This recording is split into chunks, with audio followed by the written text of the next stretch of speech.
Now we're live. Oh, I was giving them that little delicious McCullough water treatment there in our plastic bottle that it never washed out. The squeezy bottle. Get a little Chinese dust in there, probably from where are these made? Yep, made in China. I figured. Oh boy! Oh boy! So what's up, people? Are we doing a giveaway today? Yeah. Oh shoot! I'm like, this is good. I'm detached. I'm just being a real CEO here. You know, I just steer the barge and hope it doesn't crash into a wall somewhere. You know, that's good. We got Captain Bryce and Captain Wabba here. I was denibbing the Nitto tires. Oh, the Raptor tires? Yeah, gosh, it's taking me forever. Those are big tires. Yeah. Do you count the nibs as you go? No, I do not. I wonder how many are on there. It's probably 1,000 each. It's a lot. That's a lot. A lot of nibs. So yeah, we had the Ultimate Krinsla package giveaway. It's Instagram only. Yeah, so we tried something a little different this time, in that we're not calling it a giveaway, right? It's a what was it called? Sweepstakes. Sweepstakes. Yeah. We don't want to overuse the giveaway word, right? And we want the giveaway part to have some real special meaning. So Krinsla reached out to me and said, "Hey, we'd like to promote the 1122. We have quite a bit of stock of them. What can we do?" And they said, we have a couple of them we can offer up for, for some sort of raffle or something like that. I said, cool. So we wanted to try to find some way to, grow our Instagram following. I don't know how much is done, but so we tried a social media only. You didn't have to pay anything. You just had to do one of four steps. Got to be following an Obsessed Garage. Yep. You got to comment on the post and tag 3 friends. Mm-hmm. You must like the post. Yep. And then share the post to your stories. So then, how the heck are we going to find these people? Like, how do you? They've got some app where it registers whoever. What do you have to be mentioned 3 times or something like that? So the app scans the comments on the post. Yeah, it scans the comments on the post. People who mentioned 3 people, and then it selects. Oh, cool. And then our warehouse is literally on standby, ready to ship them out right now. So as soon as we get the people, we'll ship them out. Yeah. I don't know how they're going to do that because we don't have their customer information, right? How are we going to? Not yet. We'll get you. Yeah. Right. But we also need to know whoever wins this, they have a choice. Inlet hose size is kind of what we're waiting on as well. So 6.5, 12, or 20-foot inlet hose. Yeah. And as soon as we know that, they'll be packaged up. I say just give them a 12 and call it a day. Say good luck. Yeah, that's what you get. Buy the other one if you want something else. So it's just something different, something interesting to try out. Of course, the big giveaway is starting June 2nd, which will be the 997 RS. So I purposely been kind of holding back some of the projects, some of the things that we need to do, or I need to do to it. So I'll hold those back so that way as we get closer to the giveaway, I can start to promote it a bit more. So like the Dundon exhaust, I need to call them. I'll call them on the way to get. I'm going to pick up the Rivian after this podcast. But I want to make some posts on that and the just kind of reinvigorate the car. So I held back a little bit, but the car's looking great. It needs to get alignment, roll cage installed, and the exhaust. I need to get a new tail light, and it's freaking good to go. That thing, it's legit. And Wabba says, by the way, that we had about 4,000 new followers via Instagram. So, yeah, that's good. All right, so what are we gonna do? We got in the background. They got the app ready. Yep. So it's not the same app that we use for the other things, but this one's kind of specific to. So the chance of the people being on here, so I can't call them because we don't have they're not customers, so it's a little bit different. So a little anticlimactic. Yeah. There's been I've been getting a lot of messages from people. Who won the dry ice giveaway? I don't think you did it. I said, well, you did it like 2 months ago, bro. The guy's coming. Barbecue Jones is coming in a couple weeks. Yeah, to come visit. Yeah, Gary out in Arizona. Oh, right, shoot. There we go. I forgot to tell him to book his flight. So can you reach out to him, put it on your schedule, to get him booked. All right, what am I doing? What am I doing here? I'm losing focus. We got a little fancy countdown. Yeah, we got fireworks and stuff. All right. Those are checked, okay? That's just going to choose 2 winners and an alternate because, according to what I understand, correct me if I'm wrong here, but if we choose this person, that just means they had 3 mentions in their comment. Yeah. So then we have to check, are they actually following us? And if they are, they win. The follow. Yeah. Yeah. Yeah. If they're not following us, then we make fun of them and tell them they don't win. You're screwed. Yeah. Yeah. Yeah. Gotcha. All right. Okay. There we go. I don't know what this looks like, so we're gonna find out. All First right. time. It's going It's to the either first time doing explode or not. Yeah. Oh boy. It's gonna load up the results. 2 winners. To win the I don't see any backup there. 1,758 finalists. Okay. And a 3, 2, Oh, boy. 1. Let's go. Ooh. Castle dot detailing. Winner number 1. Okay. That's cool. Detailer. All right. maybe. So I could check on Instagram, right? And Douglas Membrano won. All right. So So is let's that go. applause in the background? He is following Castle is. All right, Castle Okay. Detailing is following us. He's good. Okay. Douglas Membrano won. He is following as well? All right. All right. So what do they need to do? Email Chris at obsessedgarage.com? Yeah, email me, Chris at obsessedgarage.com. Yeah. We'll get So- you all sorted out. We'll ship it out. Make sure you reach out because there's gonna be. Yeah. Yeah. Yeah. My name's Douglas. Oh, yeah. Castle Or Detailing. I guess we could DM him, right? Yeah. Yeah. I'll DM Yeah. them. Okay. Never mind. Scrap that. Do Don't not email. Chris. Obsessed Garage. Yeah, will don't be- email give me a- Chris. Just we'll DM you and we'll get your contact information and we'll send it out. And so that's pretty sweet. I mean, especially if you don't have one, or shoot, if you do have one, even better, because then you can sell it and get some money. You know. So yeah, that's pretty cool. One thing. Maybe Yeah. transform someone's business. You know? Yeah, so the 1122, just to kind of remind people that what the differences are here. So the 1122 is the original machine that I found, back in the day. That's kind of started this whole thing. And so the original machine is it's rated at 2.1 gallons per minute. So in the real world, with like drivetrain loss and testing, it does about a 1.9 gallons per minute. You would use a 1.25 millimeter orifice on your foam cannon, and then like we spec all that and put it all together. And these are the OG spec kits, so it gives you the full setup. So it gives you the OG spec gun, wand, foam cannon, inlet hose, all that stuff. All the fittings. But it's rated at 1400 psi. But again, the real world on the pressure coming out of the actual gun is around 1000 psi, around 1.9 gallons per minute. And then that machine, like Jeff still has my original machine, which is 11 years old now, something like that, maybe 12 years old. I changed the oil once. It's the beauty of the machines is that they're professional grade, they're commercial spec, and so you can rebuild the whole darn thing, especially if you take care of it. I never had a problem with the hose or anything like that. It's always been super, super stout. It comes with a 50-foot hose on it. It's a 1/4-inch hose, which is pretty nice. But it's the standard. If you can't mount your pressure washer to a wall, it's what you want. It's just I think the best portable pressure washer on the planet. It will run on a 15 amp circuit, but you really need it to be dedicated. And in a perfect world, you'd run it on a 20 amp if you had the choice. So let's get to some questions here. Congratulations to those 2 winners, by the way. Flex BMW says, "Hey, Matt and Chris, do you have an ETA on when the DI systems will be available for purchase? Thank you." Yeah, I don't. I mean, we're still in prototyping, so all the internal sort of piping and stuff we figured out. We're having some. I decided to go. I wanted to do the metal single 3-way valve instead of the plastic you have 2 valves to do bypass or not bypass. And so we had to do some testing on that, and then we're having those manufactured with NPT fittings on it, so we can thread it and not have to try to sweat it on there or solder it or whatever, weld it on there, if you will. So we're working on that, what it's going to look like, and so Joe has our next round of enclosures getting prototyped. We're kind of nailing down the relationship with the company that makes the tank. The tank is quite a bit different than any tanks you've seen. It's a much better system. So I would say, we were hoping summer.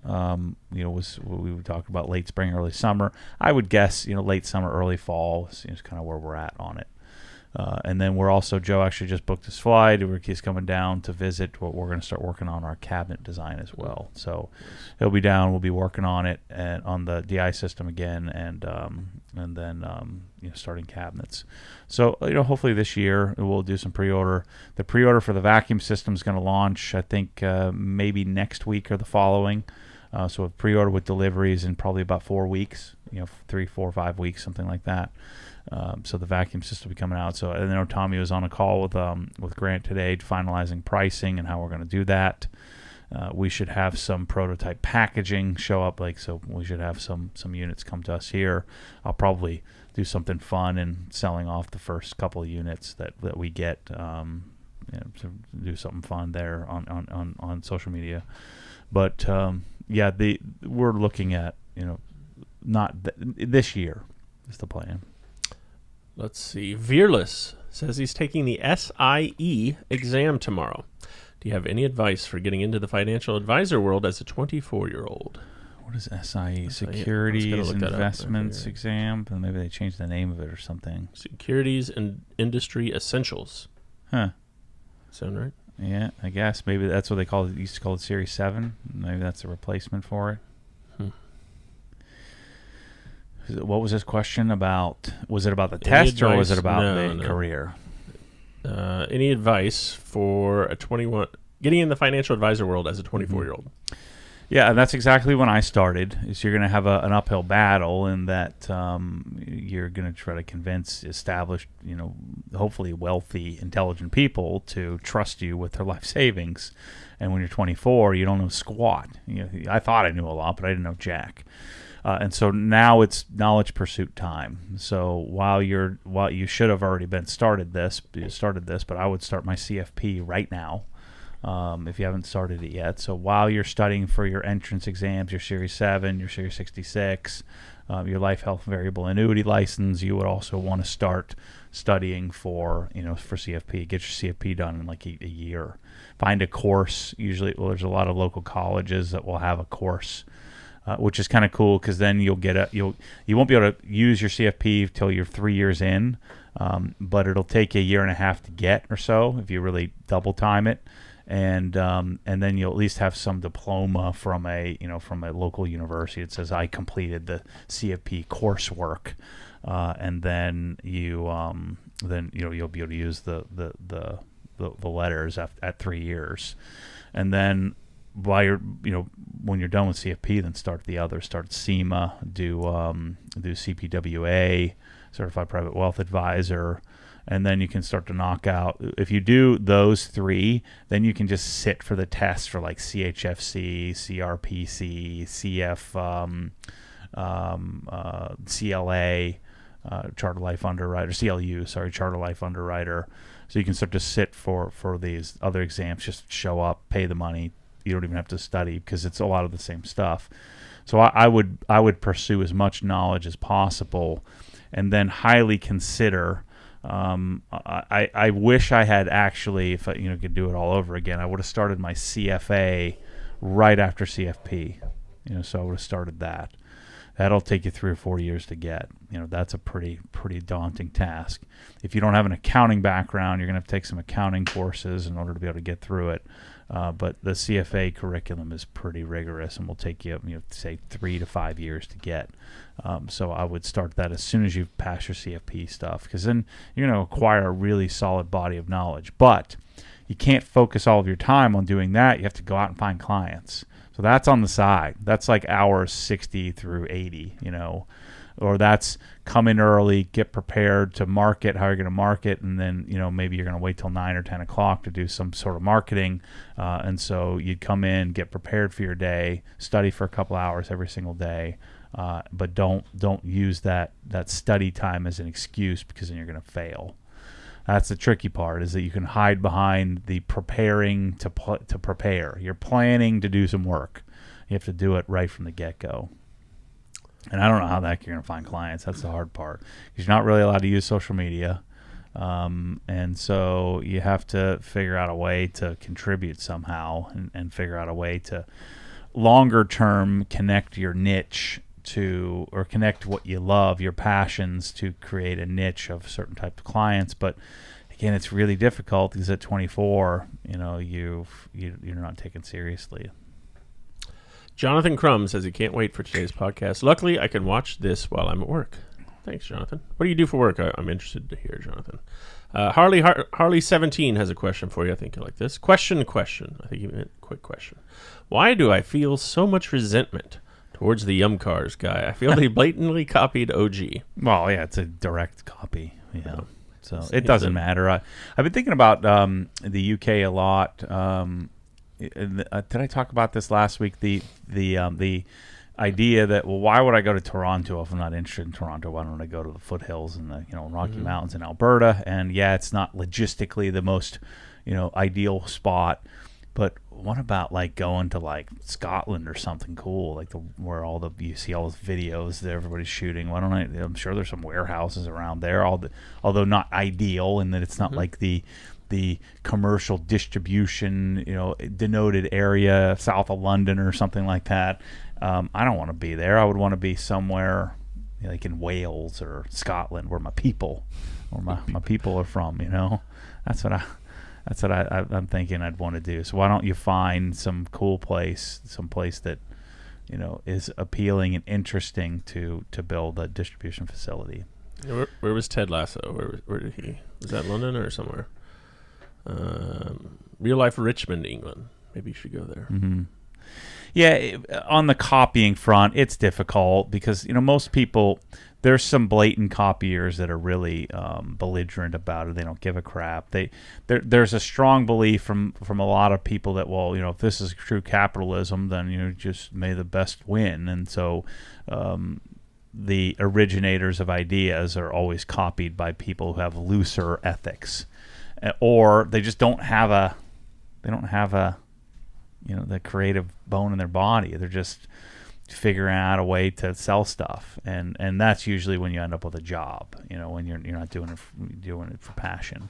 I think that the Yum Cars guys probably really do love the stuff, but it's hard to have an original thought, especially in 2023 where everything's been done, and one could argue what I'm doing isn't an original thought, but there's a point there, and I had this conversation with him, and that you probably should stop using my words.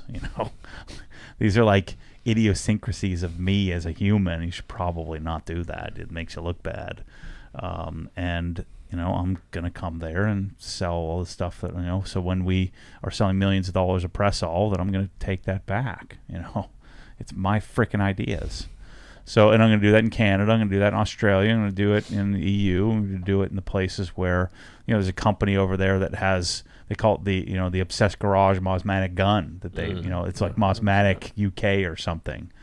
It's not even the same thing, and so, but that's comes with the territory. As you can tell, I'm much less concerned about it than ever, because the people that you want to honor the source, the people that you want to purchase things from you, will, and then at some point here, as we're sort of like a caterpillar that's about to go into a cocoon here and come out a butterfly, in that we're going to have our own wholesale division, and we're going to have our own, like I'm talking about deionization, I'm talking about our development with Press-All, our cabinet line, where we have our own specific stuff. So I'll be able to start to capture, like one of the frustrations with like Krenzle in the beginning is that the Krenzle pressure washers weren't really very widely followed, and so I have a large part, not by design, by accident, a large part in that brand recognition happening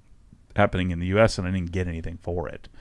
And so the difficulty in the beginning is knowing that I don't know anybody's gonna buy this stuff, and so the protection. How do you protect something that doesn't exist? And so had I known in the beginning, I would have had them. Let's spend millions of dollars and have them make an 11/28 or something. That's my version only. But I didn't know that. And so in the future, we're going to make our own stuff, and we'll wholesale to the Yum Cars of the world. We'll sell to them, which I'm sure would be happy to buy. Maybe not anymore because I've told them to freaking get lost. But in the future, then I think a lot of, as long as they can have a good margin and then the people that have a tendency to copy I think my great scheme here is to or the vision I have for this is to, rather than me sharing the ideas with the Mosmatics and the Actives of the world in the future, is, well, if Active is going to help us make something, I'll have exclusivity on it and I'll just buy all of them. And I couldn't do that in the beginning. I couldn't buy enough of them to garner any kind of exclusivity, because I believe it's a mistake to chase exclusivity, because then you hurt the chance for all competition to want to sell it as well, and so then you don't get the sort of virality of the product. Versus what I'll do is, when I take on something and I'm going to put a ridiculous amount of effort and then teach everybody else how to sell it, like we've done with custom install pressure washers and a number of other products, then I'll just make it available and make it easy for what historically has been the competition, make it so that they can do it and they can sell it and they can do it without compromising their own integrity. They won't even have to make that decision, because I'll make it very clear, here's everything you need to know to do it, and I'll feel good about it, they'll feel good about it, and I won't have this kind of disadvantaged position where I find something that really is open to everybody, and then when somebody else does it, I'm mad at them. It's kind of a stupid thing, if you ask me. Now, it's frustrating when somebody goes and copies your words or copies your photo design or copies the curation or the homologation of all the products that go together. But in fairness, they're kind of right. If you have shaky morals, you would just say, well, that's part of competition. So I used to get real angry at companies that would do this, just blatant copying, and then I'd get really mad at the vendors for selling it to them. That's the frustrating part. It's not the copiers that I should be mad at. I should be mad at the the MTMs of the world, where we're the number one MTM customer. Like, help protect us, because these copiers generally aren't adding a whole heck of a lot of value. They don't have like their own. They're just using or piggybacking off of the popularity of something. Like CleanRite didn't have the Mosmatic gun in their store until people started calling CleanRite and saying, "Hey, I don't want to buy it from Obsessed Garage; it's too expensive." And then they'd say, "Oh, well, we can get it for you." And then when they get 10 calls like that, they say, "Well, we should put it in our store," and they sell it for 30% less than we sell it for, because they're not really providing any value. But if I'm the only source for that particular product, then the CleanRite wouldn't have to buy it from me. And oh, by the way, I'm not going to sell it to CleanRite because they're going to discount it too much. So that's my take on it. And as you can see, what happens over time is you start to mature in these things. I would have gotten real angry, and I probably wouldn't even have commented on it before. But there's 100 companies like that have questionable ethics on their copying. And those people are probably not going to win, because copying is not your thing. It's like not your thing. You're going to give up on it at some point. All right, so Jonathan Crum, asked him what he did for a living. He's watching the live stream. He's in the Air Force. He's a weapons loader. Oh. And he details out of his garage as well. Very cool, Jonathan. And then Troy Sowers chimes in here. Clarification from last time I commented in the live stream. I'll come visit. You and Fig Newton, I guess that's Mike, don't need to come up here unless you want some cheesesteaks. Let's go back here. Let's see where to go. Slitzer wanted to know, will there also be an official install guide / video on how to set up the dual pressure washers? I know there's the video with Mike figuring everything out, but from my understanding, different parts are used. Yeah, so the OG Academy guys will put something together for that, I'm sure. We also want to test out dual actives, dual ARs, dual comets. I don't think you do a dual comet, but see what are the results of that. How reliable, how viable is it? Yeah, it's so funny. It's the new thing for people to be mad at me about. Oh, you don't need that. Well, have you ever tried it? Because if you tried it, I'm telling you, well, you're just trying to sell more. Well, I guess, but it's freaking better. It's awesome. Well, one is good enough. Well, if you've never even used one, how would you even know? One is great, but two is better. 3. So then people are like, why don't you do 3? So, well, 3 is too much. And then they're like, well, you're just going to say that differently once you sell everybody 2. No, I'm telling you, then you would need 2 hands to hold on to the darn thing. It'd be too much. 5-6 gallons a minute is too much for washing cars. But I'm telling you, it's a much better user experience to have that extra flow. It's freaking awesome. Ben Finner is giving you your weekly reminder to give the dual battery Milwaukee leaf blower a try. Yeah. Can Drew hear us? Drew, order me one of those Milwaukee dual batteries. Right. Southern Motoring Solutions says, Matt, what is your current MacBook spec? Any plans to upgrade in the near future? MKBHD has me considering sitting out the M2 line and waiting. I'm currently M1 Max. Yeah, I mean, I was going to sit out the M2 as well, but we needed another laptop, with all the traveling we've been doing. So we needed my M1. I transitioned over to the media team, so they'd have that laptop to work off of. And I bought the M2 Max, the 96 gigabytes of RAM, whatever the loaded spec, with the exception of I bought the 4 gigabyte hard drive. So loaded spec on the processor, the RAM, and and then I did a 4 terabyte hard drive. So what was it, like $5,200 or something like that?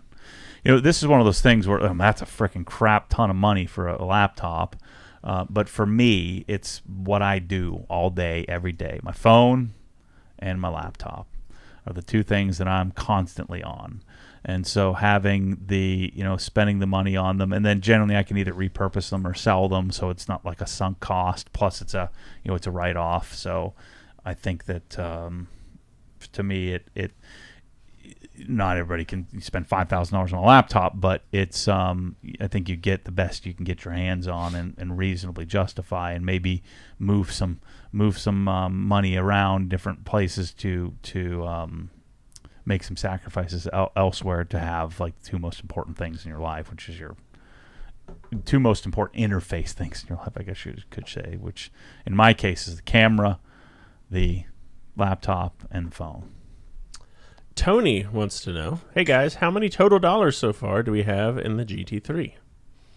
You just did a video on Inside the Hex. Yeah, I just had Chris make that spreadsheet. So I paid $260 for the car, and then I didn't have to pay for the because I used the trade credit from my 991.2 RS, and so what have we spent? 32. We're missing. I noticed we're missing a couple of things on there. So we're missing the you said something about the shifter box. New shift box. I put that in there. I watched the video and updated this. Right, and then anti-gravity battery. Yep. You sold the brakes. Yep. You sold the stock wheels. Mm-hmm. You sold the numeric shift cables. Yeah, so we're $292 into it, so $32,000 of parts. I got to buy a tail light, which is probably like $1,200. That includes a Dundon exhaust. Mm-hmm. It includes the roll cage that I haven't put in yet. Wheels. Yeah. Tires. New brake calipers. I don't really have anything else to buy for it. That doesn't include the cost to do the giveaway part. The lawyer, the bond. Correct. Yeah, bond's going to be really expensive on this one. Bond's going to be like $5,000 or $6,000. Yeah, is this the price we're using, by the way, for the? I think we probably use the $260 because technically speaking, the parts aren't really worth it, to them, and then we would just write off the parts, I guess.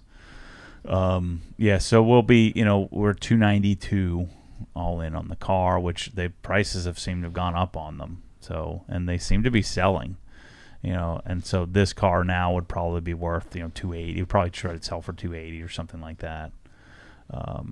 But yeah, that's all the parts, individual parts and pieces that I bought. And other than the big exhaust, there really isn't any major expense. The brakes are $4,700. The exhaust is $10,000. It's a lot of little parts and pieces that add up to that.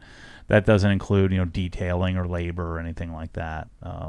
But yeah, so let's say, we're approaching $300K. It's gonna be a pretty big roll of dice here, people. So hopefully it takes off. I think it's gonna do great.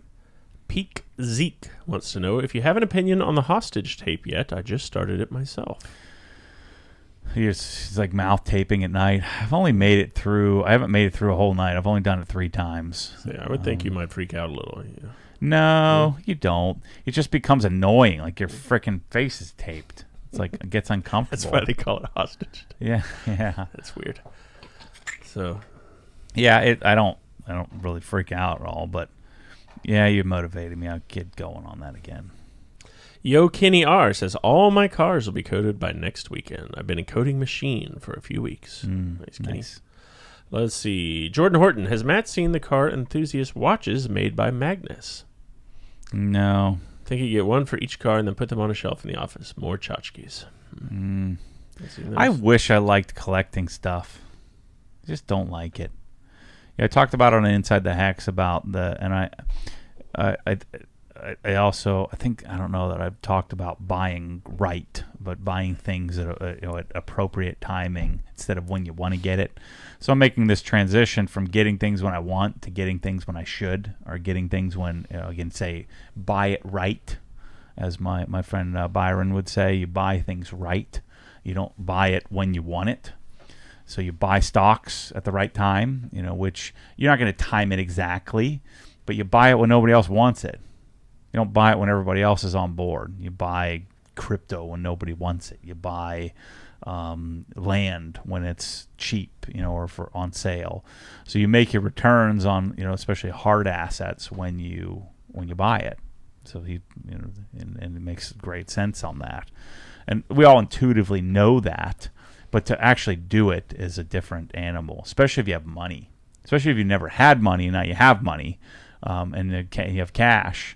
And but being patient is not a virtue that I'm blessed with, and so I've been talking about the possibility of starting to develop some alternative assets outside of inventory and stocks and bonds, and so the Destination OG concept is a way for me to chase or pursue investing in something that I have a passion for, that I'm interested in.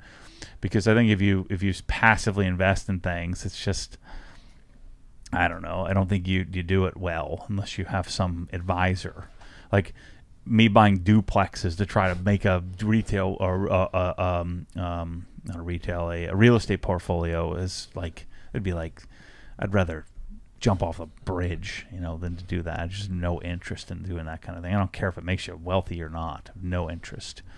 But I do have an interest in the high-end real estate and owning a few properties that then are income-producing assets that could sort of diversify holdings, but also provide value to the whole organization. That's the other thing you have to think about when you're the CEO of a company and everybody else, the Chris's and the Mikes and the Kyles and the everybody's investing in it as well. And yes, I think they all understand that I've took the risk.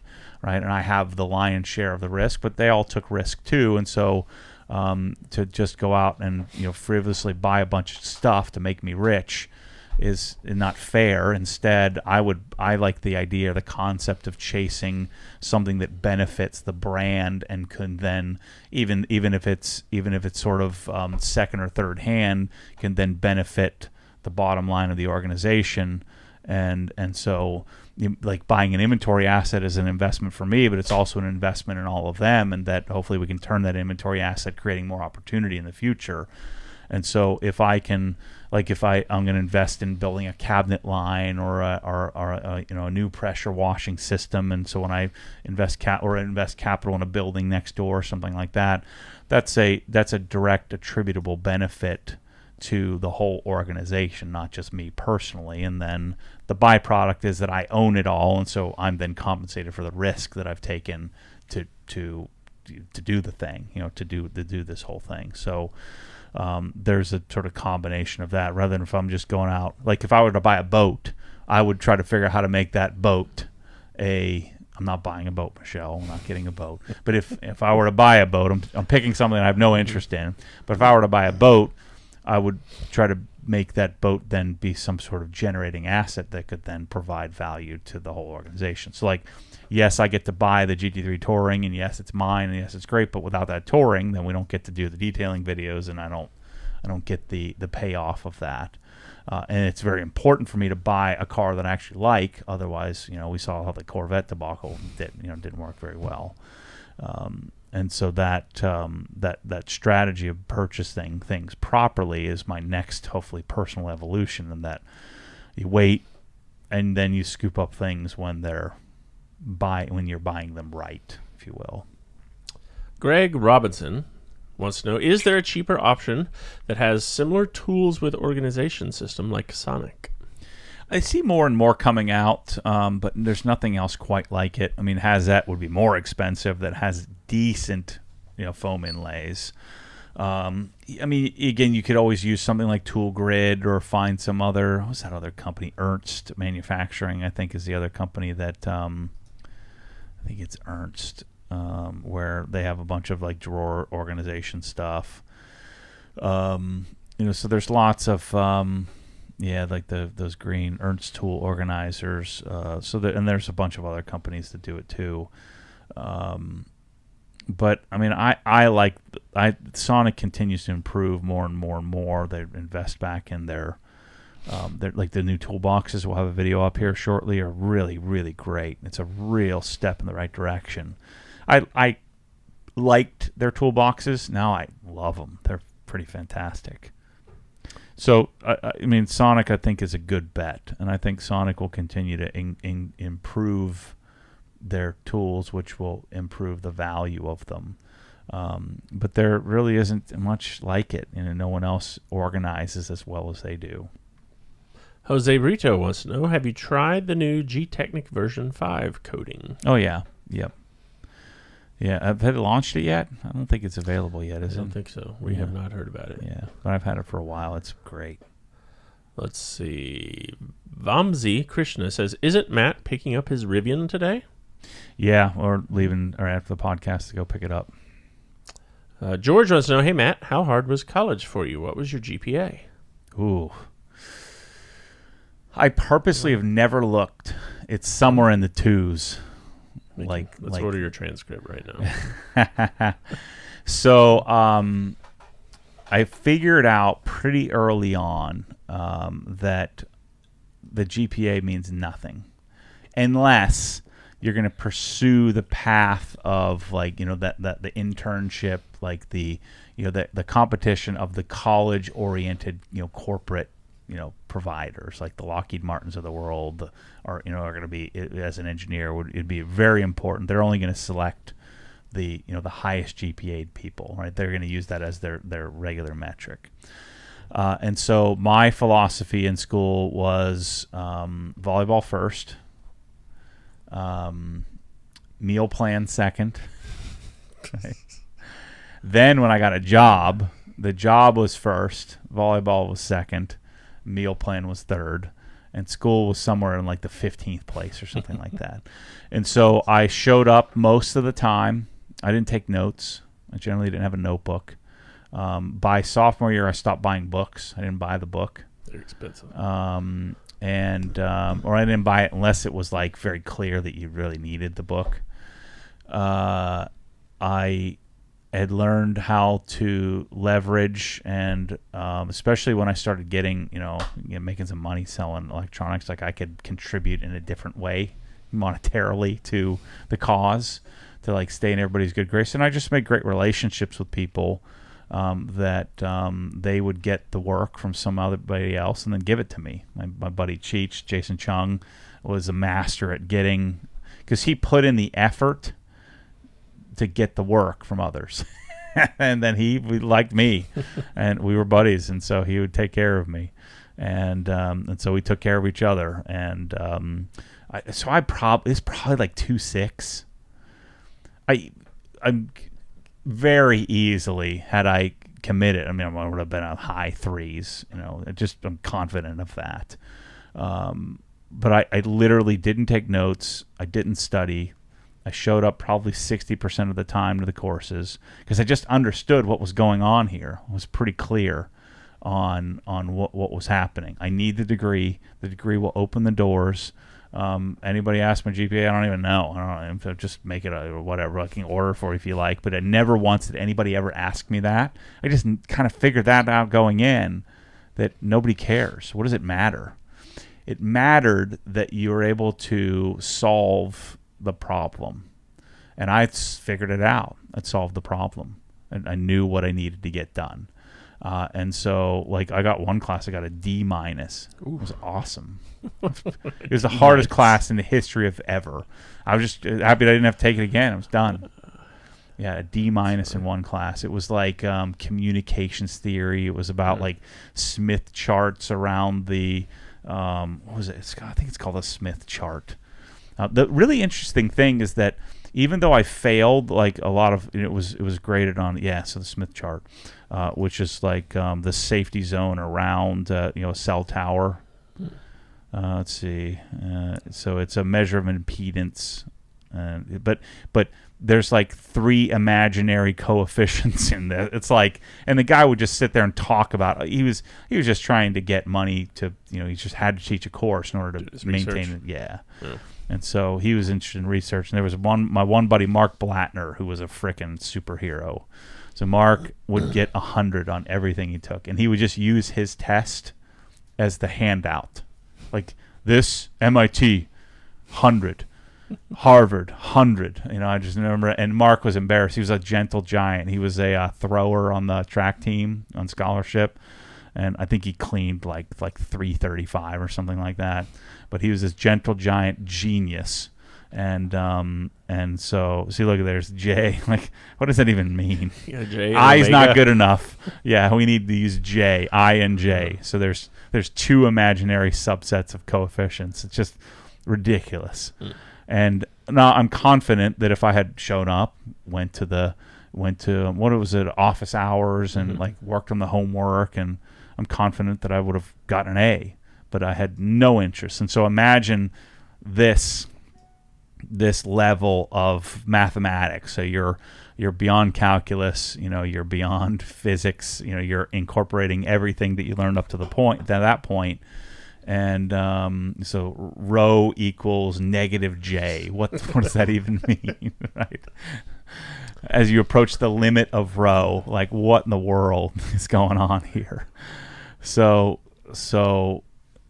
I would show up to class like 50% of the time, and this guy who spoke in a really heavy Indian accent, and he would just ramble on about this and draw all this random cell phone delivery technology and stuff. And so I was happy to get a D minus in that class, just so and he was just giving a D minus just to get rid of us, Right. So Mark Blattner got 100 in the class, and I got a 61, a 59.5 to round up to a D minus. But I was very clear that I wasn't going to be doing that. I wasn't going to be working for a cell phone company developing it. I just saw that if you I would wager that all of the kids, the smartest kids, the Mark Blattners of the world, Colin Joy, and these guys they all should have been at MIT, but a lot of them were a little bit too scared to I think to leave. A lot of them kind of lived in that area, but notice he doesn't show up anywhere. I bet you can find Colin Joy. He actually ended up at MIT. Just brilliant humans that are at Villanova, which is a upper to mid tier, mid upper tier school, and these I could just see very clear these guys are gonna they're not gonna be able to sell anything, and the salesman is the one who makes all the money. The guy that at the technology company that's in sales makes 10 times more than the engineer who's actually the brilliant mind behind designing. So you can't even find him. And so I could see that very clearly.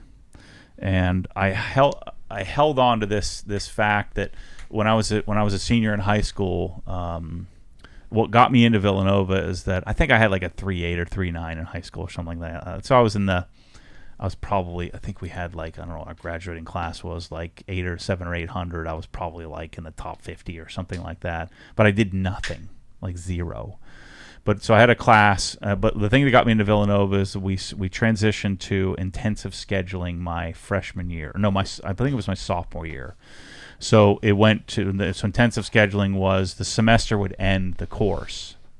Whereas in the past, the whole, like if you're taking Calc 1, it would be your whole sophomore year.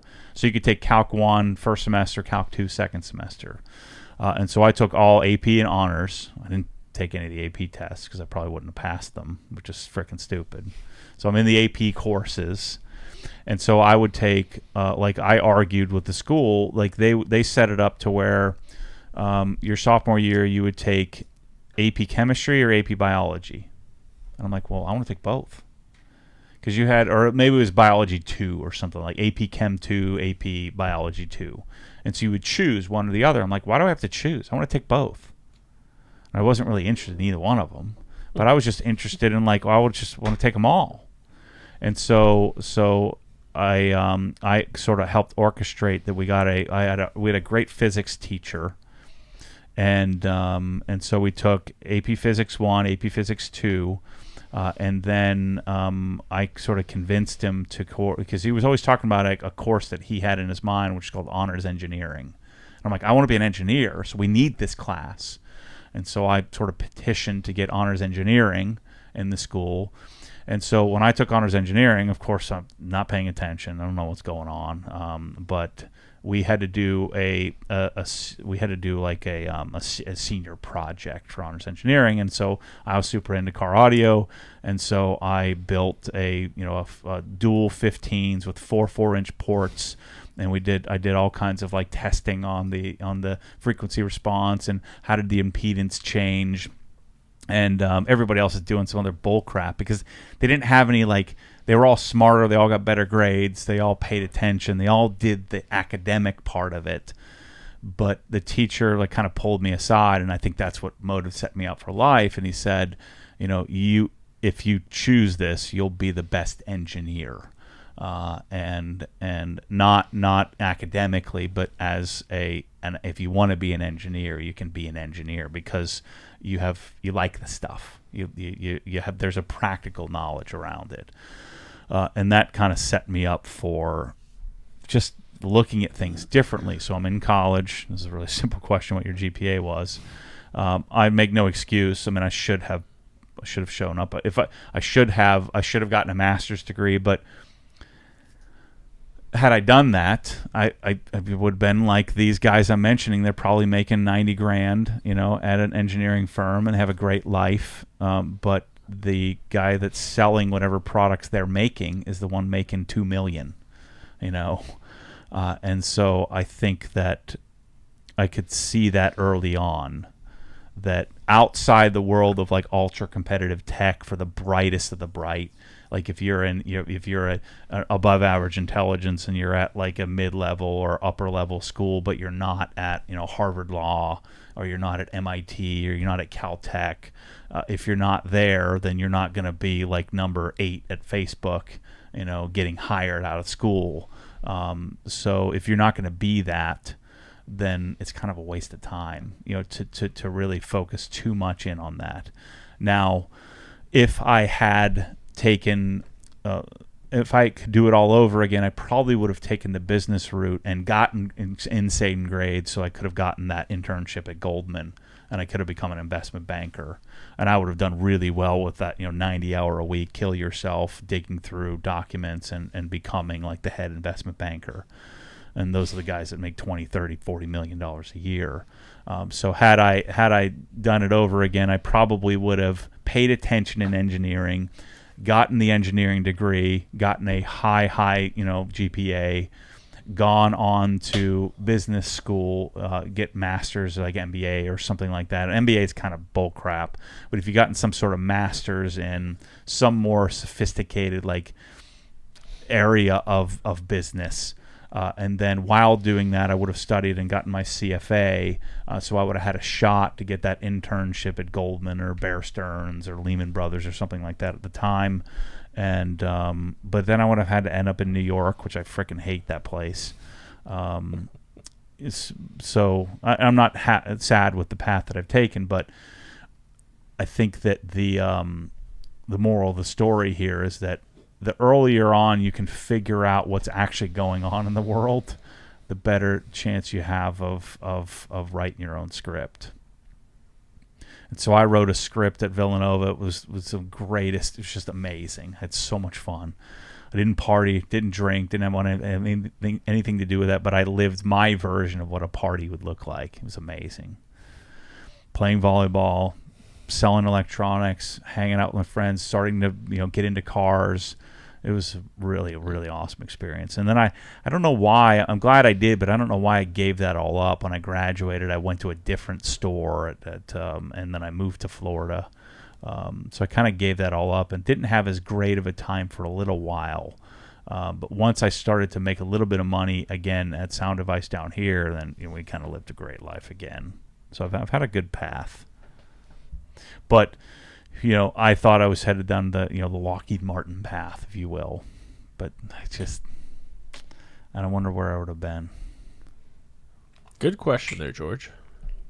Let's see here. Because becoming a financial advisor is for the dumb people, forgive me, financial advisors, but the smart people, the MIT and the Harvard, Harvard Business School and Yale Business School people, they end up at Goldman Sachs. They end up in investment banking. That's where the really smart, the best and the brightest end up in investment banking. And then the dum-dums end up, kind of falling into selling, retail mutual funds to people. The what was A.G. Edwards at the time, or the Edward Jones, or even most of the Merrill Lynch, Morgan Stanley people, they're like average. And then the Merrill Lynch and the Morgan Stanleys end up, you become above average salespeople. But they're not the best and brightest in the room, in general. It's very rare that you have some, really bright person. They're just really good at selling stuff. The brightest in business and then of course now they're on the quant side and hedge funds and stuff like that. But at my time of graduating, the path, had I known it existed, I would have headed down the Goldman Sachs investment banking path. Would have been freaking awesome. Boss wants to know, how likely is the Built Hamper pre-wash to come to the OG store? Pretty likely. I want to keep playing with it. And I told Pete, let's be patient with this. I think that I think there's a real opportunity here in the U.S. with all of you guys to be using this stuff. And I want to make it a really, the barrier to entry, pretty easy for you. That's going to require significant investment from me to buy all the products, and then I think there's opportunity also with just getting the Built Hammer product in the hands of people here in the U.S. by creating this website for it. Jeremy Thimish wants to know. He says, I'm subscribed to your idea about the best user experience possible. Mm-hmm. Where else are you applying this principle? I found your content via the house update videos, but I'm staying for all the other content. It's really difficult to have a passion for all areas of life. Like I just talked about on my little diatribe here, I don't have a passion for studying, right? And that pursuit of, I do like to pursue knowledge, but on my own terms. So inside the traditional education system, I'm a firm believer in it. My kids are going to go through it as well. I think the biggest benefit to it is the learning exercise of being able to navigate through it. You'll have good teachers, you'll have bad teachers, you may come out with debt, you may not. How do you manage that? Just living life and managing your spot, your station in life, your place in society. So the same thing when we're talking about the managing of pursuing an excellent experience on all things. I do aspire to have an excellent experience. Let's say fashion in general. In for instance, like I wish that I had that kind of appetite for the. I don't like trends, so I would want to set my own trends, but I would like to have an excellent wardrobe and have excellent accessorization or whatever, but I just don't. It's just not for me, not something I'm passionate about. It's the same thing with there are some things that are direct reflected, like health, wellness, fitness, that sort of thing. I've had ebbs and flows in my life where I'm just totally obsessed with the fitness aspect. Never really the intake aspect of things. I've just outworked it. But there's places in my life, like I would like to be excellent in that place. And so what I think some of the bigger investments are going to come for me going forward is like we need an executive assistant here at OG, because I'm not excellent in the structure of time. I'm just going to do what I want to do, and that's it. But I'm not excellent in the relationship building part, the time invested in that. And so if I can hire somebody who's really good at that, then I can pass that off. I'm not excellent in the management of the bookkeeping and assets, and so that's where Chris came in, and now Chris brought Joe in. And so I think that where you need to figure out a way as you gain station or class or whatever, or money in life, then I think where you can really benefit in the future and continue to grow or gain more perspective is by bringing people that have a better perspective than you do. So I hired, Mike F. Instead of me trying to cobble stuff together and hiring and different tradesmen and things like that. So we bring Mike Figuera in to help with that.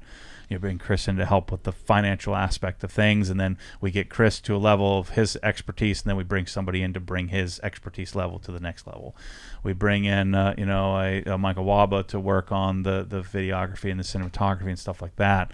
And so in aspects of my personal life, I'm looking to pursue some additional, like, figure out ways to like with real estate, we've have attorneys, like Eddie helps us with the legal aspect of things, so the CPA, and then of course business coaching. And so I'm going to just continue on that path of the things that I'm not excellent at, to hire and bring and include others to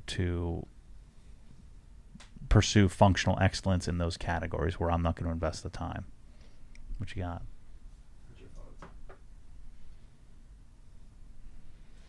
All right, let's see. Let's knock out some easy questions here. Hey, Matt. Anthony wants to know, does OG Drying Aid promote any beading or water sheeting? Looking to switch from Ammo Hydrate to OG Drying Aid. My truck is black and always gets water spots on the hood after it rains. I mean, I think it would probably have a propensity to bead more than sheet, because it is silicon dioxide based. I need to log into YouTube. Oh, gotcha. I don't know what it will help you with that.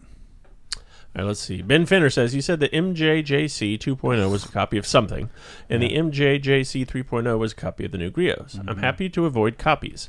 Can you expand on that a bit with specifics? They don't seem the same to me. Well, look at the bottle. It's looks the same. So they copied the bottle.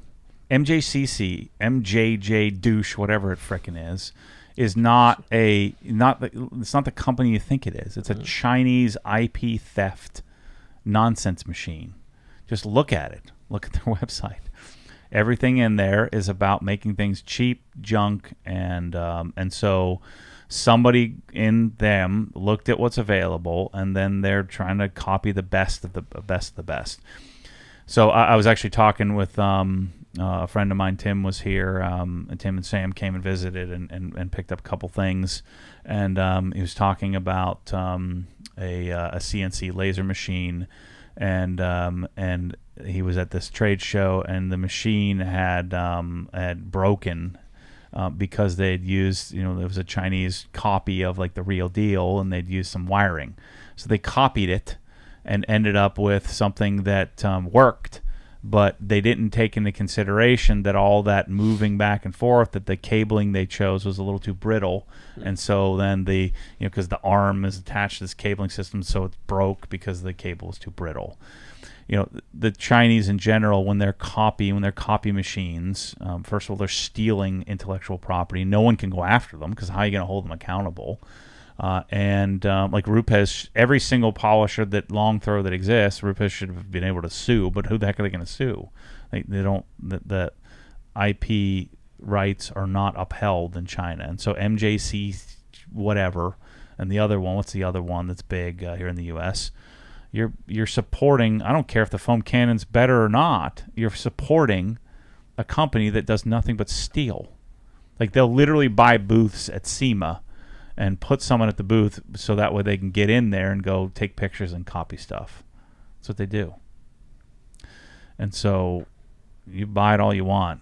I don't give a crap. I don't care if it's the best thing ever made. I'm not touching it. It's nonsense. And then you have companies like, like Chemical Guys and Atoms and all of them that support that kind of stuff by going and finding their own version of a copy machine. How about buy it from I've talked about this with griots a lot. The griots polisher is a derivation of a Rupes, but it's not a blatant direct copy. You can tell that they've invested tons of time. Yes, Rupes, kind of pioneered the long throw, dual action concept. So, they have a right to the claim of that. But it's kind of changed the industry as a whole. And so what Griots is attempting to do is build something that's different, still based on the same long throw concept or technology. So in other words, Rupes, let's say they invent the technology, and then I think the beauty of capitalism is the ability to come in and then build upon that technology, but to just blatantly steal it, like the Max Shine. They even try to take the little logo thing with the chart on it, and they just do it wrong. It's always crooked. Like why would you even do that? I wouldn't even put that chart on there. It doesn't make any sense. Like they're just blatantly copying everything. It's nonsense. And then I've said this 100 times, and so now you're it's either, most of you listening are one of two things. It's either your career or it's your passion, or you really like it. You just like doing it. And so then you're supporting crooks inside of your life, your passion. Like this is what you love. And so now you're actively supporting that. It's like the most ridiculous thing I've ever heard in my life. Like, so you're taking the thing you love most, and then you're incentivizing first of all, garbage products, and you're incentivizing to steal from, like, whatever that air freshener is. I guarantee you they stole it from somebody else. Not an original thought in there. Dude, you can get these socks though. Max Shine Athletic Crew. That's probably because Rupes has socks. I bet you.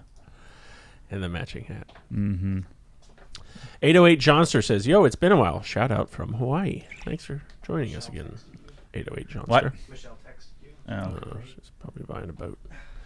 Let's see. We have a super chat here. I'm not buying any boats. I'll come back to the super chat when you can pay more attention. We'll do it. I'm here. This one's good. I'm paying attention. Okay. Back to the super chat. $9.99. Destin Roger.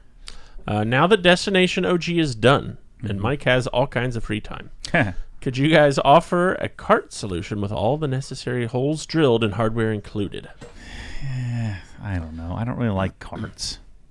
Carts kind of get in the way. I have to love it. So probably not. Southern Motoring Solutions, a man after your own heart here, says, "By the way, I briefly tried the carnivore diet. Then I went on a bender with Reese's Cups. Send help." Yeah, I can relate to that. Yo Kenny R says, "Can't wait to hear what you think of the Lotus Emira. We have a local dealer. Hope it comes at some point this year." Yeah. I'm no going to count updates my there, chickens. right? I'm Yeah. probably like 50th in line, so who knows? Jeff Johnson, our buddy out at Nike, says, "Matt, apologies for not buying your Apollo interface. Don't hate me and run to the 3 stripes brand. I still have one of them if he wants it. I'm going to go with a shit DAC, DAC, as you yeah. suggested." Yeah. Yeah, the Apollo's great if you're recording, if you're doing, doing a lot of music stuff. Because then you're using the software often. But the problem is that they're very software intensive, and for whatever reason they must work better on PCs or something. But it just becomes a bit of a constant nuisance if you're not like heavy into recording. Nissan Magana says, "Do you leave the brake buster in the foam cannon after you're done using it?" Yeah, I just leave it in there all the time. And you're beating up the foam cannon, but you could change the filters. It really can't hurt anything in the foam cannon but the filter. And so you get a filter replacement kit. Rob Salviati says, "Hey, Matt and Chris, I'm looking to replace my shower head. I assume Newport Brass is a brand to go with. How much does GPM make a difference, and do you remove the flow restrictor for better flow?" Yeah, I always pull it out, and then the GPM calculation really doesn't matter much. But yeah, the Newport brass heads are freaking great. Roll makes some good ones too. Roll doesn't really make anything; they just kind of aggregate stuff, kind of like we do.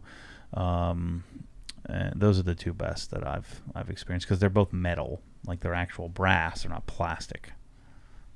Ben Finner says, is the Ego 580 still available? Still the one to get, even if yard work will be the main use and car drying secondary. I think so. I think it's the best one. It is still available. Yep, it sounds the most pleasant and has, close to as much output. It's just better.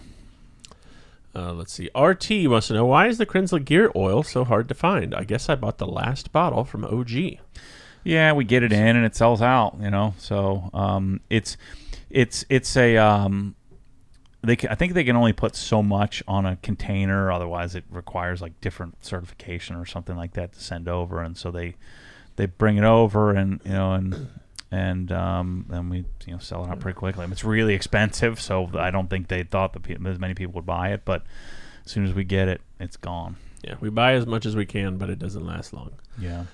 Let's see. Morgan Butler says, hey, Matt, for new construction, can lights and faucets. Mm-hmm. What is the OG good and better options when I can't justify buying the absolute best? Faucet would be Newport brass, and they have different levels. They're going to start at somewhere around $500, $400-$500, something like that. Go up to like $1,100-$1,200. The Waterstone stuff would be on the high end. So I think you'd stick with Newport brass on the faucet as long as they have a style that you like. And then lighting. So lighting, what I would do is just find a decent can. Really doesn't matter all that much. And I would do all Cree. So I would do just Cree retrofits instead of, believe it or not, the retrofits I think are better than pretty much any of the, unless you're going to go really high end. Doing the retrofit stuff is my preference. I mean, obviously I'd love to do DMF if I had your credit card and you said go for it. But a DMF fixture is like $200 a piece, where if you did like a Halo can and a Cree CR6, you'd be at like $30 for the CR6 and $30 for the can. You'd be at $50-$60 per instead of $200. VFM Tree Photography says, looking to purchase a complete dry ice system. Mm-hmm. What is needed for a turnkey system? All right, so if you're gonna do like the 030, the new Evo 2 we call it, which would be that's the $11,000 machine. That one you can do full restoration all the way down to just minute detail work. That's the one I would buy because the big machine is big machine you need to get really legit. So what you need is 3-phase power. Is really what you need. And this is where it gets difficult. You need 3-phase power. You want the 030, the Evo 2. You want at least a 20 horsepower, preferably 30 horsepower, 3-phase rotary screw compressor.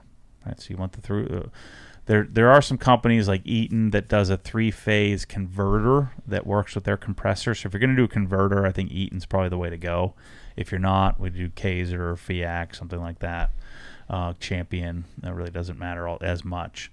So you need the 3-phase power, 30 horsepower compressor. 30 horse compressor is probably something like $25,000, something like that.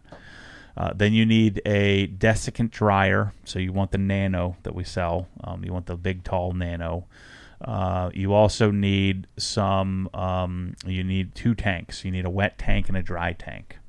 So generally you do 250-gallon tanks. Doesn't have to be that big, but would be helpful. So you need the 3-phase converter connects, or the 3-phase power connects to your 30-horse compressor. The compressor then has a drain. So you need like oil filter. You'd have an oil filter, and then you'd have a drain that then goes into a oil water separator that then drains out.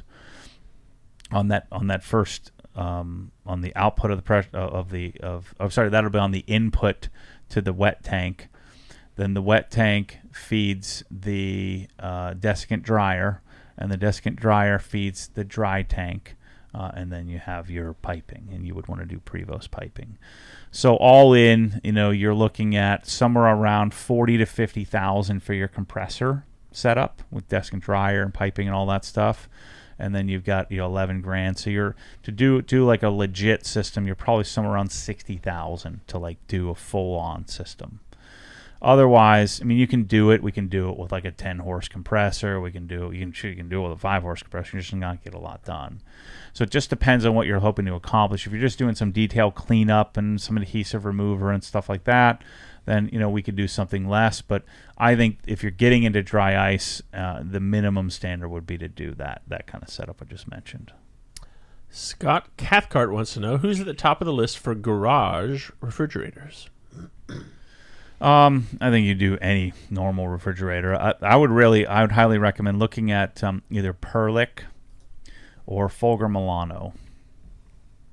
So if you're looking for like an under-counter freezer, Perlick is pretty much the standard.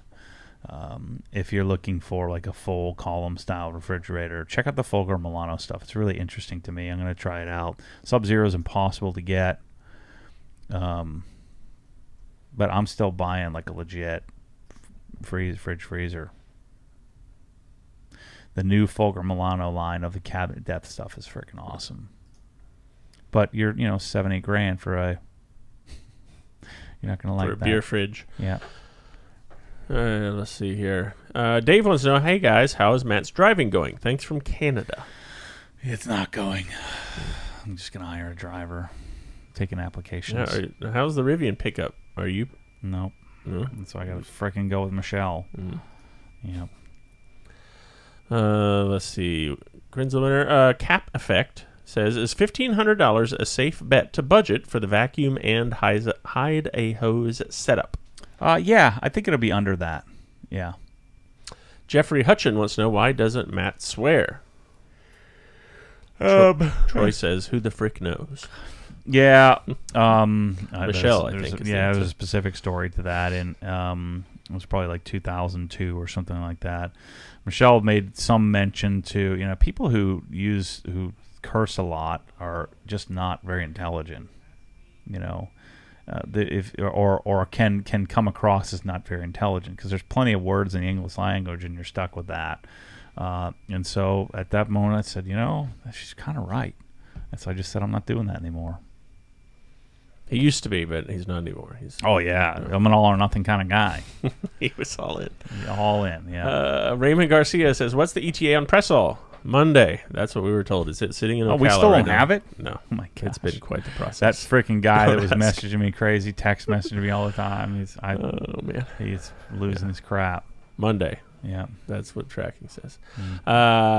Super Chat, Improved Garage, $10 US. Is there a way to buy the second Krinzela add-on without the Prevost parts for people who don't have the CR Spotless / Prevost system? The individual parts aren't in the store. I'm guessing email support. You got it. Email them. They'll hook you up. Yep. Adam wants to know, do you know an Active 2.0 equivalent in the UK would be? There isn't one. Let's see. Slitzer wants to know, would you recommend about 50 milliliters of Green Star to 150 milliliters of GSF for slightly higher cleaning pH? Nah, I'm not doing that. It's not as simple as pH.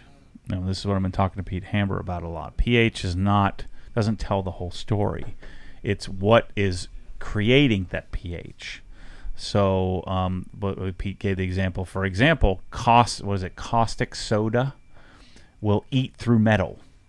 Has a pH of 12. Same pH that Brake Buster, or same pH that the sugar-based auto foam has.